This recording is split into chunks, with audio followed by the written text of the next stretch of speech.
তুলনা কমিয়ে দেন, you will be happy. নিজে কেউ না, অন্য কেউ না, তুলনা করবেন না। অনেকে আমরা তুলনা করি নিজের স্ত্রীকে আরেক নারীর সাথে, নিজের সন্তানকে আরেক সন্তানের সাথে, নিজের ভাইকে আরেক মানুষের সাথে করে তাকে ছোট করি। অনেকে দেখবেন ছেলে মেয়ে একটু ভালো পড়াশোনা করে নেই, বলে যে কি করলি তুই, ওই দেখ পাশের বাড়ির ওই ছেলে A+ পাইছে, যা তার পা ধোয়া পানি খা।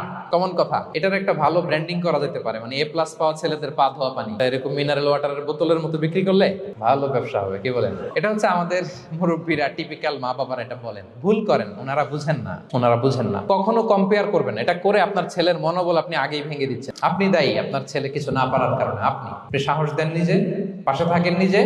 A+ যারা পাইছে ওর পা ধোয়া পানি খেতে বলছেন যে, এই জন্য ওকে, ওই ছেলেকে আল্লাহ A+ পাওয়ার জন্য বানাইছে, আল্লাহ ওকে ওই মেধা দিচ্ছে, কিন্তু আপনার ছেলেরা আবার আল্লাহ তাআলা অন্যদিকে মেধা বাড়াই দিচ্ছে।